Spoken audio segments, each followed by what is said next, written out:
Hola, ¿qué tal, estimados amigos? Bienvenidos a una clase más de nuestro curso de Máquinas Eléctricas 1. Vamos a continuar analizando los circuitos magnéticos que corresponde a la segunda parte de este curso. En la primera parte ya analizamos una introducción a las máquinas eléctricas de forma general y la tercera parte de este curso de Máquinas Eléctricas 1 es el análisis completo de los transformadores eléctricos, el cual ya lo tengo disponible. Si tú lo quieres adquirir, ese curso de análisis de transformadores eléctricos, en la descripción de este video hay un enlace para que te puedas comunicar conmigo. Asimismo vas a ver el temario del curso de análisis de transformadores eléctricos que se va a desarrollar. Muy bien, en las clases anteriores analizamos las magnitudes que vamos a encontrar en un circuito magnético. Trabajamos, por ejemplo, la intensidad en campo magnético H, la densidad de flujo B, obtuvimos unas fórmulas. Trabajamos la permeabilidad del material, la permeabilidad del vacío o la permeabilidad del aire. Trabajamos lo que es la reluctancia, reluctancia en serie, reluctancia en paralelo. Trabajamos la fórmula para la fuerza magnetomotriz. Entonces, todas estas magnitudes de circuitos magnéticos que trabajamos con sus respectivas fórmulas me va a servir para poder dar solución a ejercicios de circuitos magnéticos. Luego, en la clase anterior analizamos dos leyes fundamentales que nos va a servir también para dar solución a los ejercicios de circuitos magnéticos que vamos a desarrollar más adelante, como es la ley de nodos y la ley de circuitación, o también llamado ley de mallas. Entonces, ahora vamos a entrar a estudiar ya los métodos de solución de los circuitos magnéticos. Vamos a ver, así como trabajamos en nuestro curso de circuitos eléctricos, método de nodos, método de mallas, método de superposición, método de transformación de fuentes, el teorema de Thevenin o el teorema de Norton. Entonces, igual, así como para los circuitos eléctricos, los circuitos magnéticos también van a tener métodos de solución. Pero esta vez los circuitos magnéticos, estos métodos van a ser muy diferentes a los circuitos eléctricos. ¿Por qué? Porque un circuito magnético no va a ser lineal. Entonces, debido a que el circuito magnético no es lineal, se ha tenido que desarrollar métodos especiales para poder dar solución. Pero estos métodos especiales aplicados a los circuitos magnéticos se va a dar de acuerdo al tipo de circuito magnético. Vamos a tener distintos tipos que lo vamos a ir estudiando paso a paso.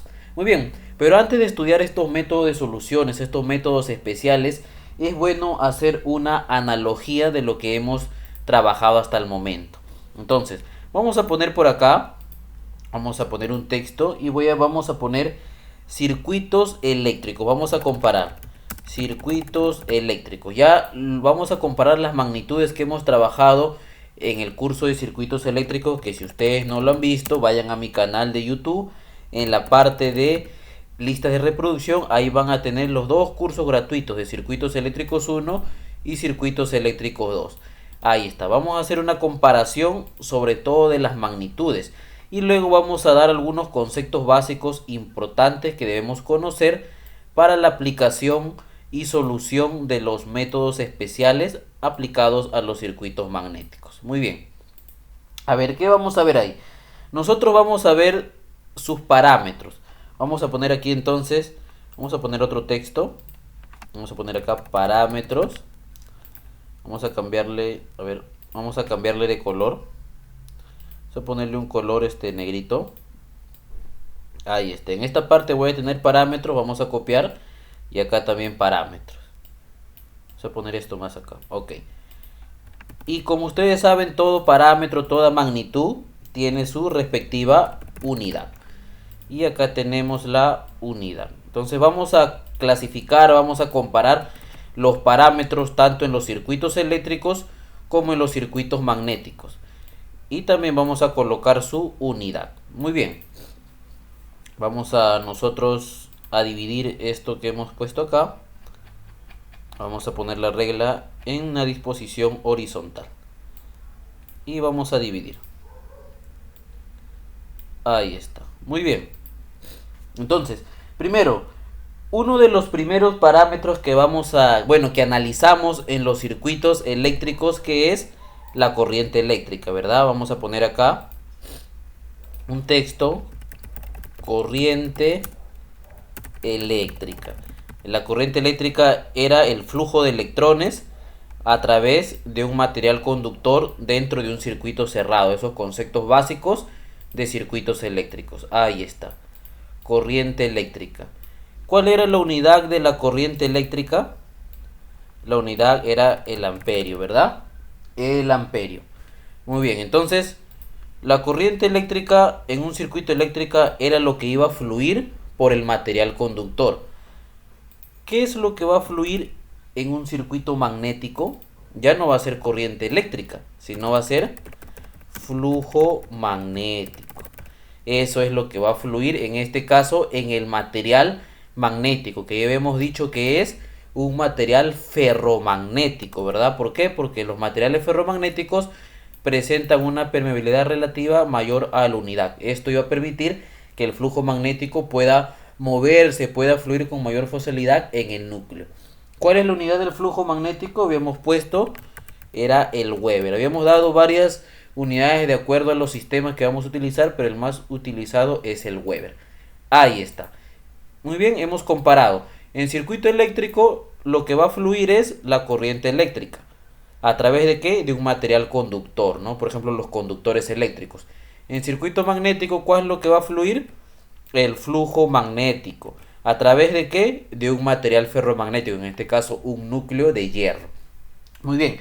¿Cómo calculamos nosotros la corriente eléctrica? ¿Recuerdas?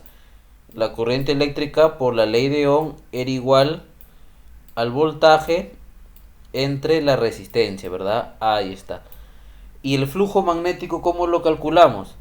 El flujo magnético habíamos dicho que se calcula como el número de vueltas o espiras por la corriente entre la reluctancia. Esto es una de las fórmulas. Claro que vamos a obtener varias fórmulas para calcular el flujo magnético, pero podemos representarla de esta manera. También el flujo magnético y la fórmula más común era igual a la densidad de flujo por el área de la sección transversal del núcleo. Entonces tenía varias fórmulas en circuitos magnéticos. Esto ya lo hemos trabajado en las clases anteriores de magnitudes en los circuitos magnéticos. Muy bien. Ahora, en circuitos eléctricos, ¿cuál era esa fuerza, ese impulso que necesitaba la corriente eléctrica para poder fluir en el conductor? Era el voltaje, ¿verdad? El voltaje o tensión. Pero también le vamos a llamar fuerza electromotriz. Vamos a colocar así. Fuerza electromotriz. Muy bien, vamos a disminuir un poco el tamaño. Ahí está, fuerza electromotriz. ¿Cuál era la unidad de esta fuerza electromotriz, tensión o voltaje? Era el voltios, ¿verdad? Voltios. Listo. Muy bien. Ahora, en los circuitos magnéticos, ¿cuál es la fuerza que necesita, o mejor dicho, cuál es la magnitud que se necesita para poder generarse este flujo magnético en el núcleo? Era la fuerza magnetomotriz. En los circuitos eléctricos es fuerza electromotriz y en los circuitos magnéticos es fuerza magnetomotriz. A ver, magnetomotriz. Ahí está. Magnetomotriz. ¿Cuál es la unidad de este parámetro en los circuitos magnéticos? Viene a ser lo que es el amperios por vuelta, ¿verdad? Vamos a poner aquí amperio vueltas. Esa es la unidad. Ya lo hemos trabajado también en las clases anteriores. Estamos haciendo una analogía para luego explicar unos conceptos importantes que debemos tener en cuenta en los circuitos magnéticos, especialmente en el núcleo, a la hora de resolver los ejercicios de circuitos magnéticos aplicando los métodos especiales que lo vamos a ver en la siguiente clase. Muy bien, nosotros ¿cómo representamos la fuerza magnetomotriz? Como voltaje, así, ¿no? La B mayúscula, en algunos casos lo representan con una E mayúscula también, fuerza electromotriz, perdón, estamos trabajando en circuitos eléctricos. Acá, en la fuerza magnetomotriz, ¿cómo se representa esta magnitud? Generalmente se representa así con una F mayúscula y con dos M minúsculos, así. Fuerza magnetomotriz. Ya sabes que la unidad acá es el voltios y la unidad acá es el amperios vueltas. Muy bien. ¿Qué otros parámetros tenemos? ¿Cuál era en los circuitos eléctricos la oposición al paso de la corriente eléctrica? Esa oposición al paso de la corriente eléctrica era la resistencia, ¿verdad? La resistencia eléctrica. Ahí está. ¿Y cuál es la unidad de esta resistencia eléctrica? es el ohmio, ¿verdad? El ohmio o el ohm. Ahí está, muy bien. Ahora, en circuitos magnéticos, ¿cuál es ese parámetro que se va a oponer al paso del flujo magnético? Ese parámetro se denomina reluctancia. Vamos a poner acá, en circuitos eléctricos es resistencia, en circuitos magnéticos se va a denominar reluctancia. ¿Y cuál era su unidad de la reluctancia? ¿Te acuerdas de la unidad de la reluctancia que hemos trabajado en las clases anteriores?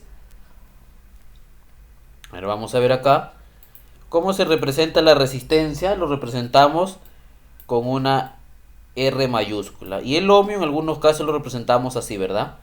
Así, el ohmio. Ahí está. Y ahora, la reluctancia, ¿cuál es la unidad? Si tú te acuerdas, no te acuerdas, mira, tú tienes acá tus clases, magnitudes. Estas clases ustedes lo van a tener. Buscas acá la reluctancia. Aquí está, la reluctancia. Amperios por vueltas sobre Weber. Ahí está. Amperios vueltas sobre Weber. Esa es la unidad de la reluctancia. A ver, vamos a poner acá. La unidad acá es amperio. Vamos a copiar.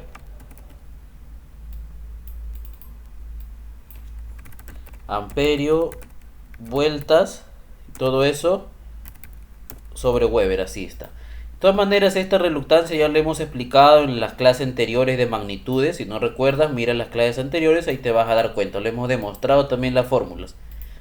¿Cómo se representa la reluctancia?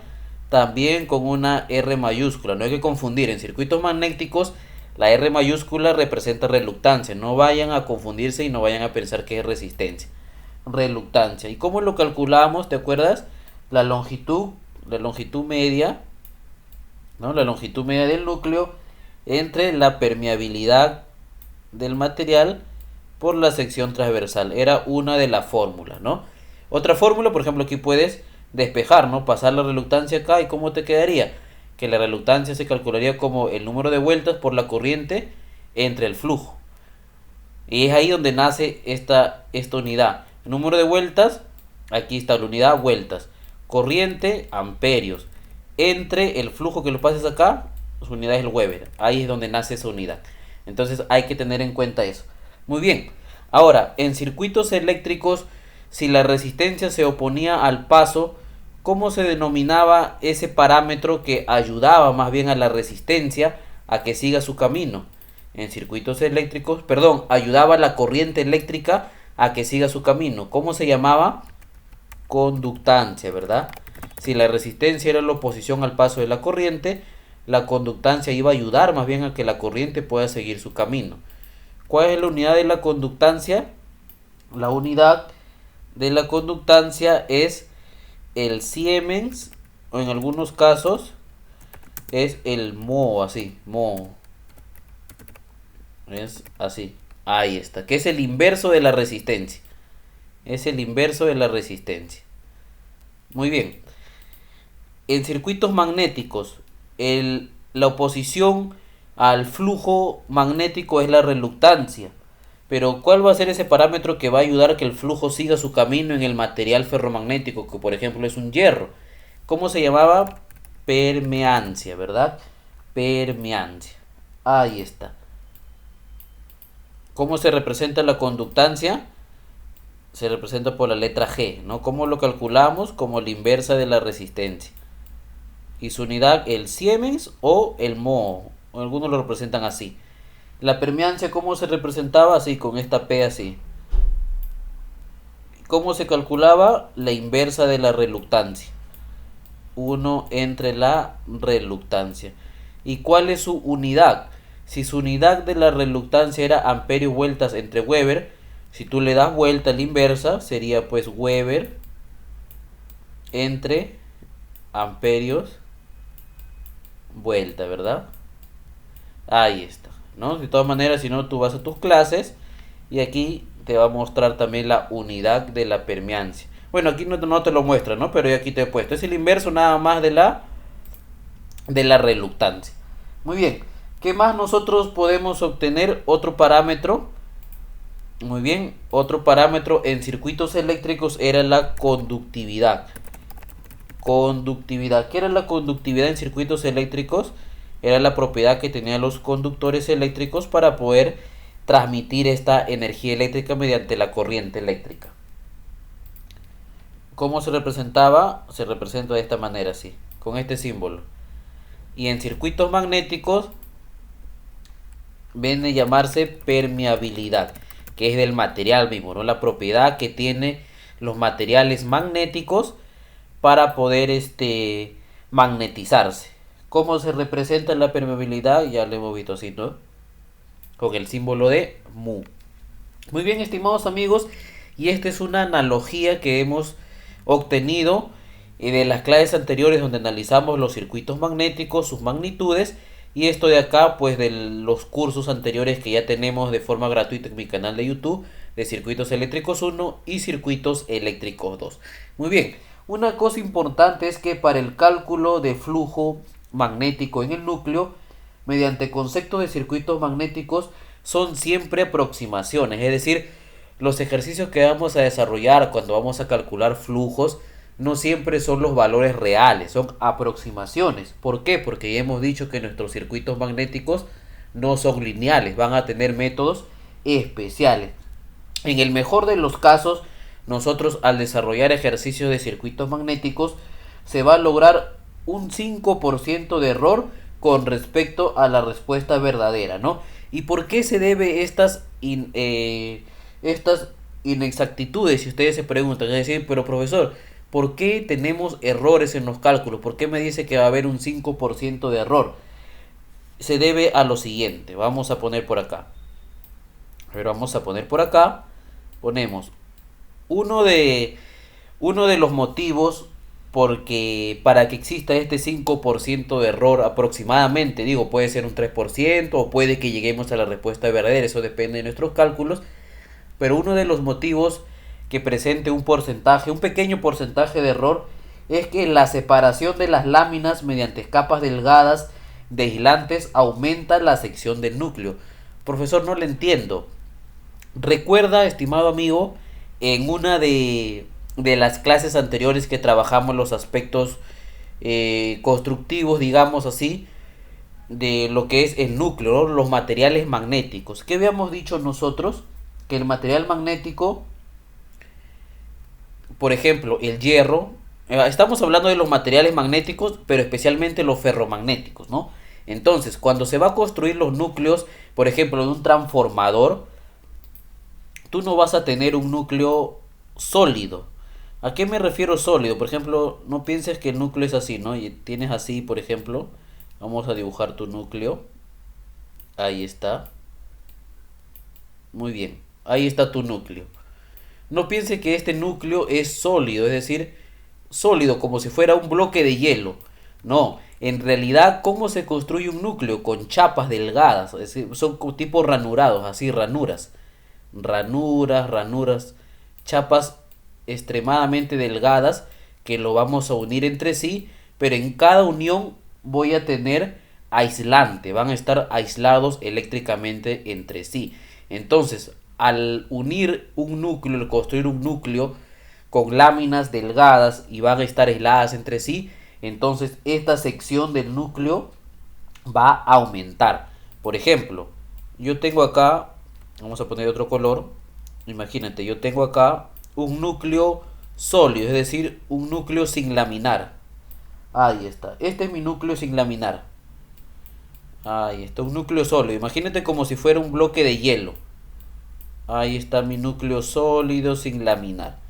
Entonces este núcleo va a tener una sección, le vamos a llamar así, sección transversal sub M. Ahí está, este es un núcleo sólido.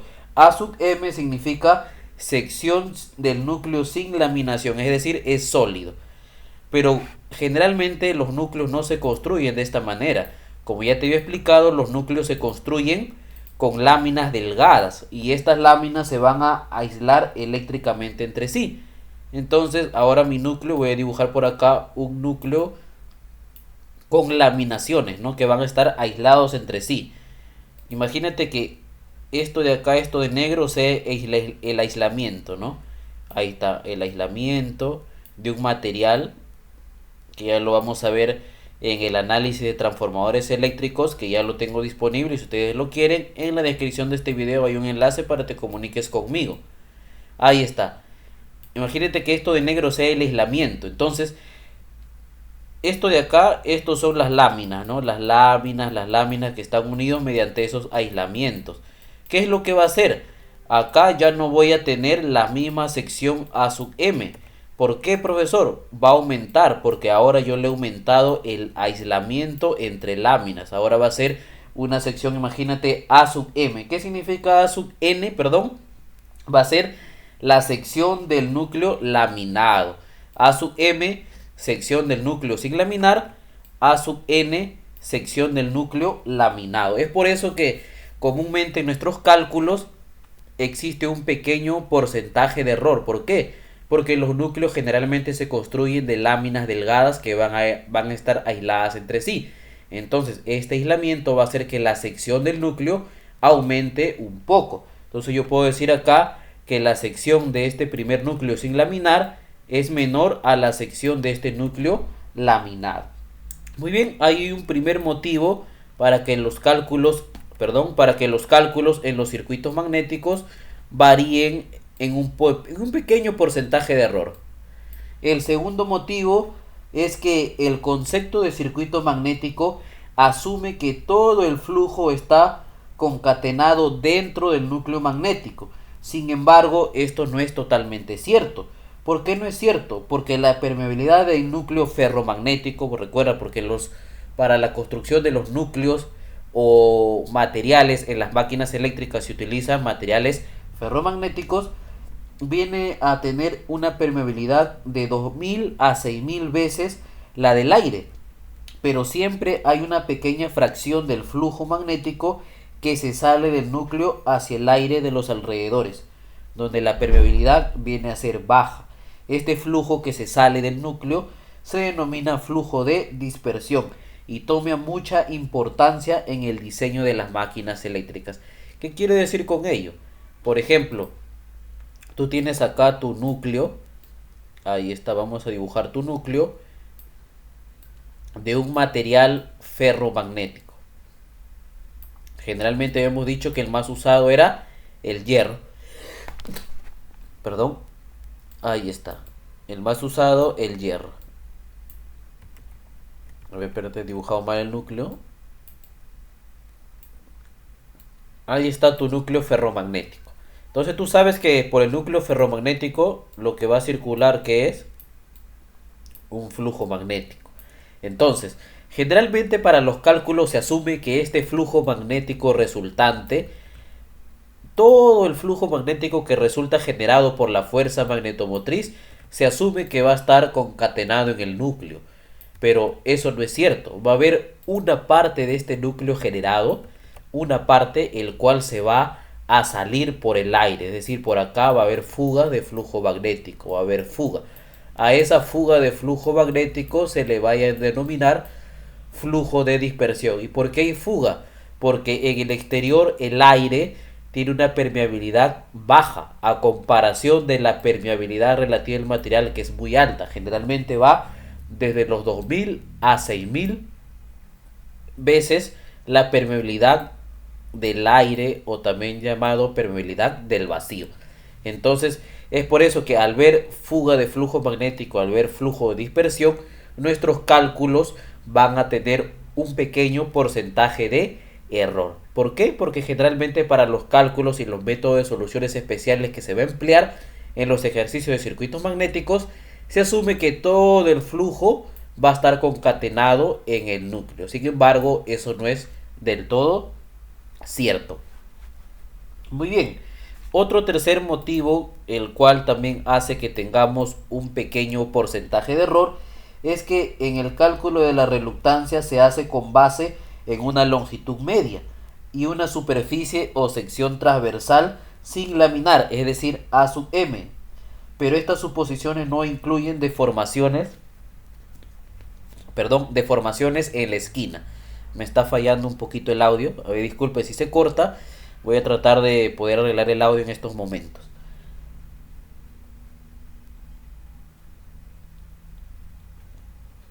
Listo, ya a ver, esperamos que el audio esté bien.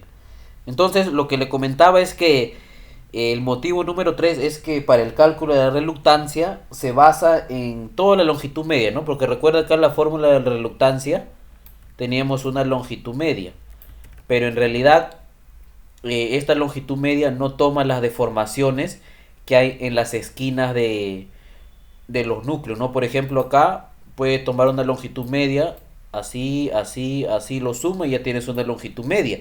Pero quizás el núcleo, la composición, algunos fabricantes puedan que lo hagan un poco así esquinado, no consideren esta esquina, entonces hay pequeñas deformaciones en las longitudes y eso nos lleva a tener un pequeño porcentaje de error. Entonces, el tercer motivo es quizás por el cálculo de la reluctancia hace que tengamos un pequeño porcentaje de error. Voy a poner aquí el cálculo de la reluctancia hace que tengamos un pequeño porcentaje de error. Y un cuarto motivo es que la permeabilidad de los materiales ferromagnéticos varía según la cantidad de flujo que ya tengan. Esto introduce una pequeña fuente de error en los cálculos, ¿no? Ahí está. Ese pequeño error no es tan considerable, pero hay uno sí que es el quinto, bueno, en este caso lo he puesto nuevamente como cuarto, que depende el cálculo de la superficie o sección transversal efectiva del aire si es que tenemos un núcleo con entrehierro. Profesor, no entiendo, ¿qué quiere decir entrehierro? Existen máquinas eléctricas, especialmente en los transformadores, en el cual el núcleo lo construyen de esta manera. Vamos a poner así. Ahí está. A ver, no. Estoy dibujándolo mal. Algunos lo construyen de esta manera. Ahí está. Tienes acá así y acá tienes un espacio libre así. Un entrehierro se dice. Ahí está. Entonces acá vas a tener una longitud, vamos a llamar así longitud sub G. ¿Qué significa eso? La longitud que hay en el entrehierro. Si bien es cierto, acá vas a tener una longitud A sub N. ¿Qué era A sub N? ¿Qué era longitud A sub N? Era el núcleo laminado. ¿Por qué se considera A sub N? Porque ya te he dicho que generalmente los núcleos de hierro de material ferromagnético se construyen con láminas delgadas aisladas entre sí. Pero este A sub N es la sección transversal de este núcleo. Pero acá hay un entrehierro, hay un espacio libre. Ese también va a tener una sección transversal, que va a ser sección transversal del entrehierro. Entonces hay que tener en cuenta eso, que generalmente nuestro núcleo puede ser sin entrehierro, así como acá, sin entrehierro, o puede tener entrehierro. Entonces cuando tenemos entrehierro también vamos a tener un pequeño porcentaje de error. Ahí está.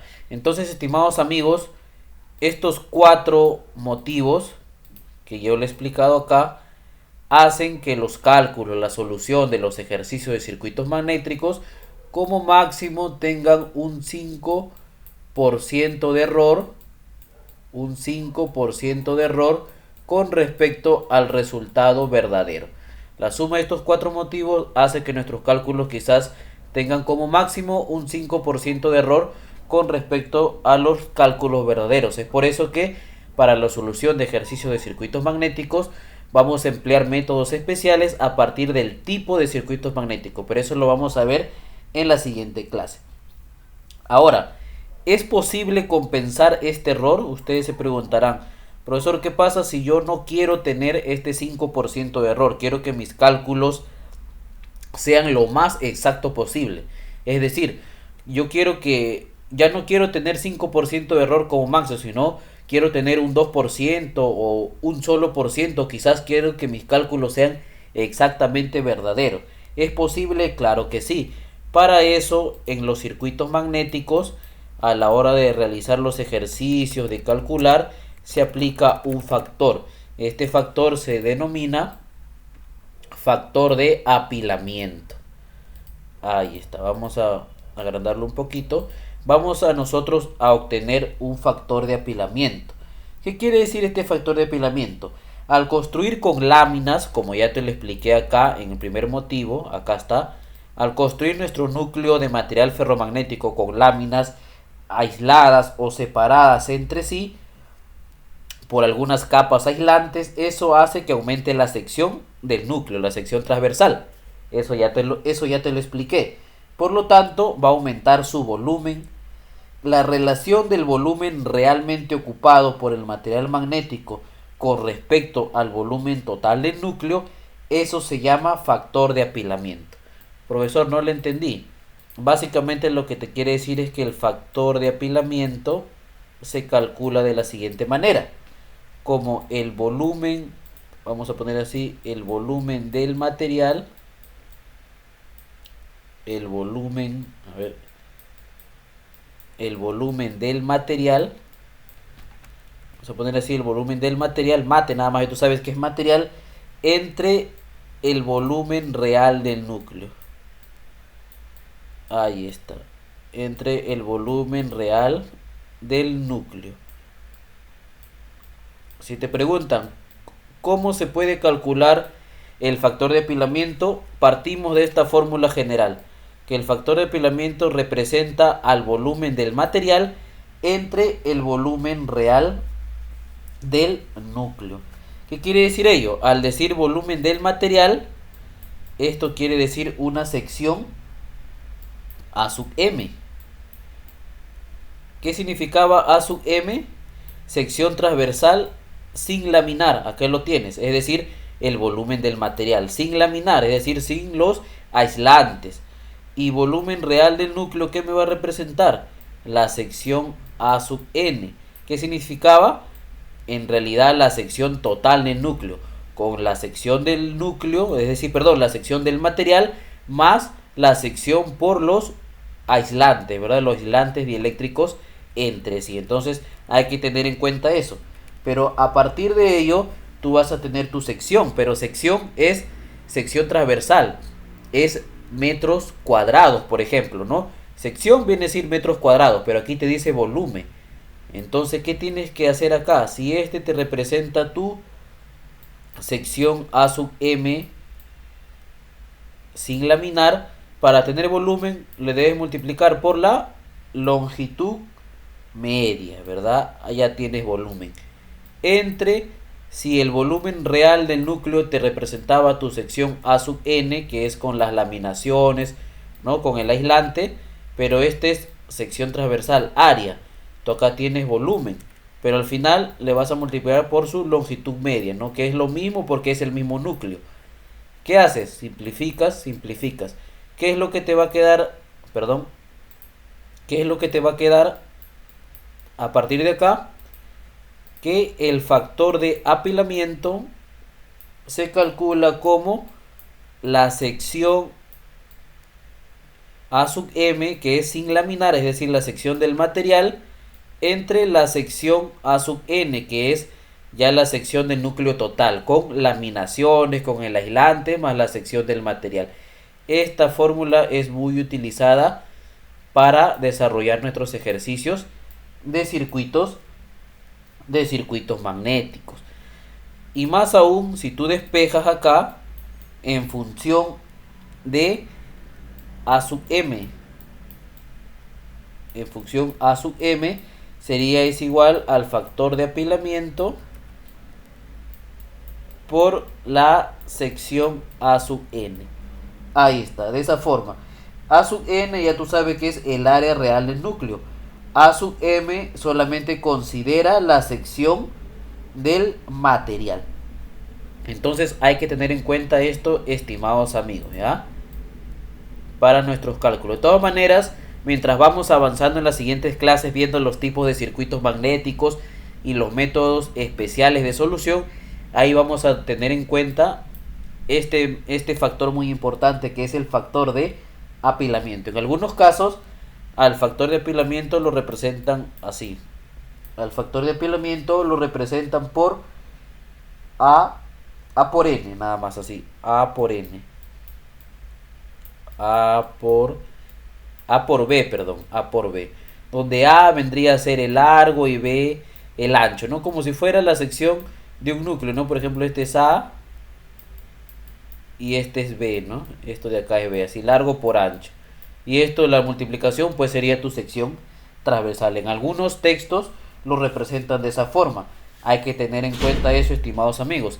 También hay algunos ejercicios donde ya te dan el factor de apilamiento listo para ya poder obtener la sección real del núcleo y así poder trabajar nuestros circuitos eléctricos. Ahora, ¿cómo tú compensas el área en el entrehierro? Esto es cuando tu sección, vamos a poner por acá, cuando tu sección no tiene entrehierro, estamos acá, ¿no? Pero ¿qué pasa si tu núcleo, perdón, tiene entrehierro? También hay una fórmula muy utilizada que es la siguiente. Se va a calcular, ¿cómo calculas tú el área en el entrehierro? Que es un área en vacío, ¿no? Que es aire. Lo vas a calcular de la siguiente manera. Lo vas a calcular A, que vendría a ser, por ejemplo, el largo, más la longitud del entrehierro, que es esto de acá, este espacio entre de aquí hasta acá, no es este espacio, la longitud del entrehierro, por el ancho más la longitud del entrehierro. De esta forma tú calculas qué cosa, el área de la sección transversal en el entrehierro, es aquí este área de acá. Y eso también me va a servir mucho para nuestros cálculos en la solución de los circuitos magnéticos. Muy bien, estimados amigos, esto ha sido todo por esta clase. En la siguiente clase ya vamos a empezar a estudiar los métodos especiales de solución y vamos a iniciar trabajando los tipos de circuitos magnéticos y posteriormente vamos a desarrollar ejercicios prácticos. Recuerda que si tú quieres obtener la tercera parte de este curso de Máquinas Eléctricas 1, que corresponde a todo el análisis de transformadores eléctricos, en la descripción de este video va a haber un enlace para que te comuniques conmigo y darte la información de ese curso virtual que he desarrollado. Asimismo vas a encontrar el temario correspondiente. Vamos a tener 3 módulos. Primer módulo, introducción a transformadores eléctricos. Segundo módulo, análisis de transformadores monofásicos. Y tercer módulo, análisis de transformadores trifásicos. Muy bien, eso ha sido todo por esta clase. Muchas gracias.